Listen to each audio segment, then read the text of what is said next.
I think I was the first Asian woman firefighter that Bellevue has. Now we have two.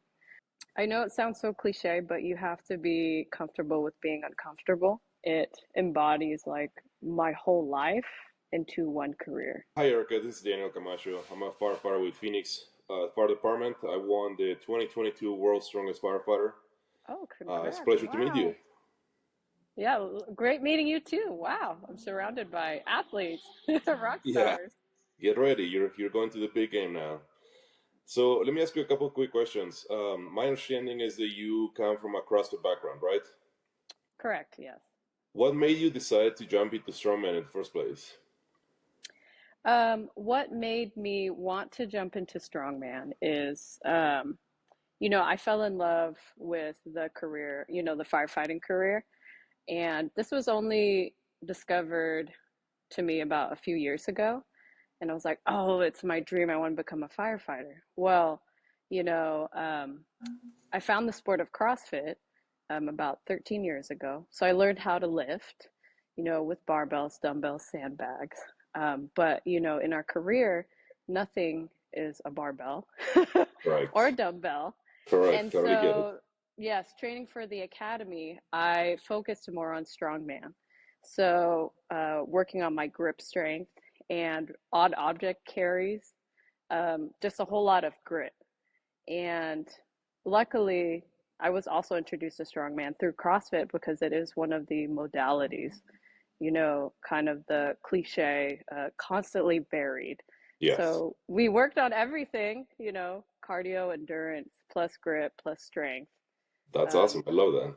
yeah, so So, yes, keep going. no, you're good. So, how did Yeah. your first competition change your perspective and training? Coming Um, especially from the background of CrossFit. how it changed my perspective of training. Um,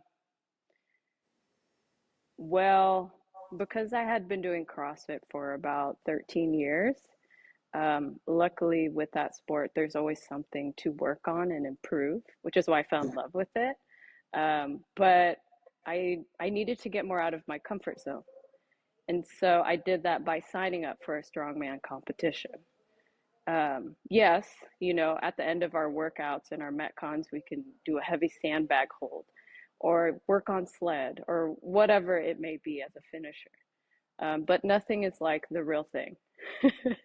And Yeah. so, a lot like our job as well is like you could always train for something for the worst, but it's not like the real thing. Now, So, but that's why we try and to be over prepared, right? Like that you have to yes, constantly staying ahead of things. yes, absolutely. So that's why I signed up for my first strongman competition, and it was so much fun. It was just full of community and other people Yeah. where it was also their first time. And then there are also some rock star athletes who are like world's strongest woman or world's strongest man. And they were so warm and welcoming and coached us and just wanted us to succeed and fall in love with the sport. Super So cool. that was really cool. Super cool. Okay, so coming from a CrossFit background, what strongman event surprised you the most once you competed? Was the it was the natural rock. So they Okay. were stones, but Yep. they actually harvested natural rock, and we were supposed to get it up to a 48-inch platform. Um, it was actually about 53 inches. Oh wow.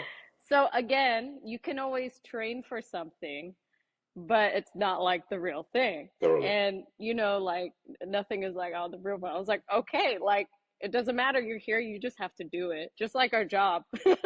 This is And what I've always told people. This is why I love strongman, especially for our yeah, job, because it just gets you prepared for whatever. Because you can only plan for so many things. You don't know what you're yes, gonna see on scene. So yeah, super cool. yeah. And a lot of the events they were about max were about 2 minutes. So you had to think fast and move fast. Yeah. But what I learned with the natural rock is you also have to problem solve, you know. And so I learned right there on the spot. I only had 90 seconds to do it.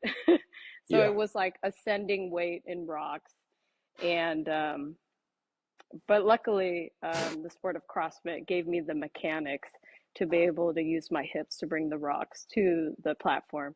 And the thing is, I am 5'2". Yeah. So, and I don't go in with belts and wraps and gear because only because I'm like, hey, when I'm at work, I'm not gonna throw on a belt before I go pick up someone.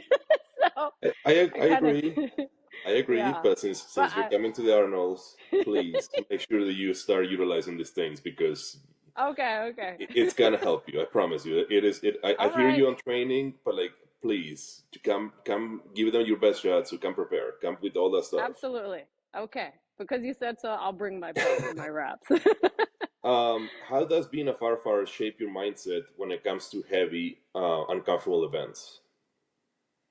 Well, I know it sounds so cliche, but you have to be comfortable with being uncomfortable.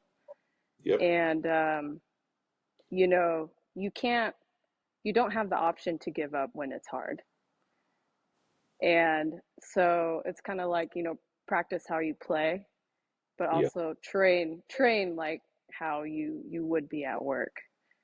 I love that. And That's a really good mindset. I like that a lot. Okay, I got another question for you. What has been absolutely. what's been the hardest part of balancing fire department life, CrossFit, and now strongman training? Um, I think the hardest part about balancing, fire department life and training is is knowing when to prioritize things. I like to say, um, I need to focus on myself first in order for me to be whole at my job. And I do prioritize my work, I would say second. It's Hmm. number one overall, but I can't show up if I'm not okay. Um, and so that's where every single day, I prioritize movement because a lot of my job is physical. Um, but that means, the choices I make outside of the fire department or the choices I make at home affect that as well. So just prioritizing. I don't know if that makes sense. No, it does, it's actually a pretty cool, interesting point of view of yeah, you have to be whole yourself before you can actually deliver good service or train well and all those kinds of things, and obviously prioritizing your health. I guess I would add to this question of like, how do you feel about training um, with sleep deprivation? Like when you Oh, hard yes. shift and you have to train the next day, right? Mm-hmm. Especially training for a competition, you have certain numbers or certain goals that you want to hit, right? So Oh, it yes. makes it obviously way more complicated when you are sleep deprived and your body's fatigued. And um, the reason I ask you this is just because that Yes. this is the big difference of us professional firefighters being competitors is that we don't have the luxury of feeling rested most of the time Yeah. because our job is very demanding. Yes. Um, well, I will say after maybe about 13 years of training, just in general, um, I've learned I've learned about my own body and through injuries, through being sleep deprived, of when I can push and when I cannot. Because sometimes there is a fine line of getting injured and along that same line, and you flirt with it of improving. And so Hmm. I flirted with that line a lot, and I just happen to know for myself and my body, and it's changed over the years. I'm in my mid 30s, and it's different than when I was in my 20s. Like flirting with that line is a little bit less, but I totally um, but I did get used to being sleep deprived and training just so I know that I can do it. But I know my limits and where if I keep going at this point, I will get worse. And so what I do is like we normally do 48-hour shifts. understand. And if someone calls in sick, you're doing a 72. Um, and so I still make it a point to train after I get off shift because as soon as I hit the couch, I'm not getting back up. But Yes. it just might look different. I might go through technique, I might go through motions, I might hit the bike. It just kind of depends. There Yeah. are times where I've done a 72-hour shift and I've been on the 8 car and I haven't slept, but I still hit a PR.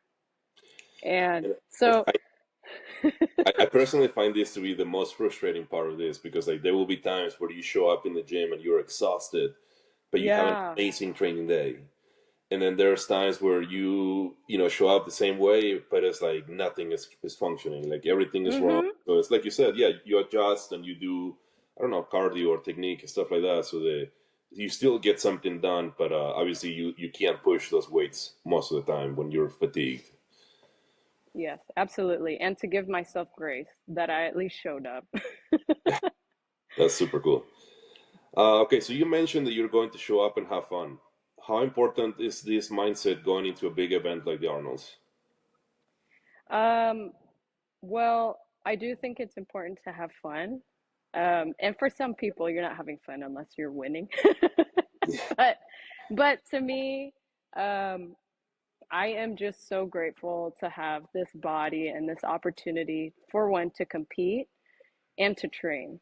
Um, it's fun for me to get out of my comfort zone and be around like-minded people. So honestly, I have never been to this competition, and some of these things will already be a PR for me. Hmm. And so, yeah, I mean, I think just the fact that I have this opportunity is already I'm already having fun. Um, but you know, you should I don't you should always do something that you love. And I love being active. I'll tell you this. I think your mental approach is probably the best. Because I think when athletes go into things like this and going super stressed out about like how am I gonna do this or that or putting so much pressure on themselves like I gotta beat so and so. Sometimes it takes such a toll on you physically and you don't even realize it. Um, when I won, I showed up to that competition. I think with like 3 weeks of preparation for it because it was a Oh, last minute nice. thing. And but I feel that everything went so well for me because I wasn't stressing about it. I wasn't researching the Yeah. other athletes. What are they doing? Like are they stronger than me? Are they faster than me? I showed up like with that kind of mindset of like, hey, you know what? Like, whatever happens, happens, and things worked out for me. So who knows? Maybe you'll shock everybody. Oh no, you're very kind. I think that's wonderful. It's a testament to the kind of athlete you are as Ah, well, with only having a few weeks of like preparation, but also I'm sure your whole life and this career had prepared you for that. oh yeah, don't get me wrong. Um, I've been training and competing for many years, but but every time that you compete, for me at least, I would always do 3 months of just dedicated training. Your yeah. nutrition, your sleep, your food. Mm-hmm. I mean, your everything basically revolves around that competition. So, Yeah. but I think that when you do go into something and you try to not or over stress, it Mm-hmm. helps you a lot more than you realize. Yeah. I Um, 100% agree with you. Okay, so as someone new to strongman, what is one thing you wish you knew before your first competition? Uh, hmm. Something I knew before my first competition.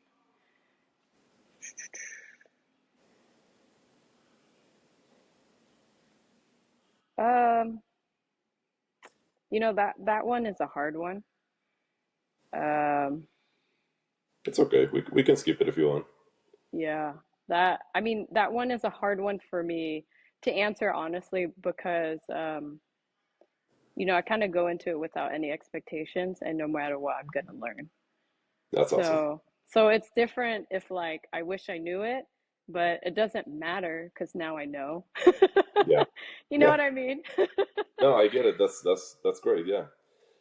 Okay, so what event are you most excited for at this World's Strongest Firefighter 2026, and which are the low key ones that have you the most nervous about? Um, Again, I'll be honest, I don't remember all of the events. That just shows Me, how prepared I am. But Uh, the ones that I'm not nervous about any of them in particular because in some sort of way I've already trained that way. Like I've done like sled drags, I've done carries, I have at least gotten my hands on a log or a keg. Um, the only one that I'm not nervous about it, but the one that I've never done, if I make it to it, is the like the hydrants. I take right. hydrants all the time. I don't take them and pick them up. Yeah. Like Well, it's not readily available for me to pick up around here. So yes. that's I the one I am looking forward to actually, if I make it to it.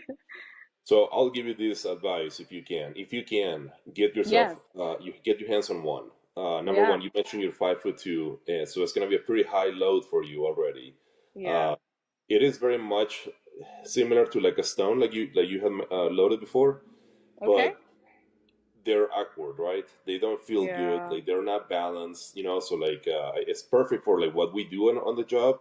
But yeah, Mhm. if you can, try to get your hands on one and just to get a feel for it. Even if it's just to like do the triple extension, like not necessarily the Mm. full load. Uh, Yeah. Yeah. just so that you're not caught by surprise.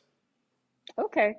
Absolutely. Yes, there is a gym, one gym here in Washington that I know has a hydrant. Oh, So I perfect. will make it over there. Yeah, it would be very helpful for you, seriously.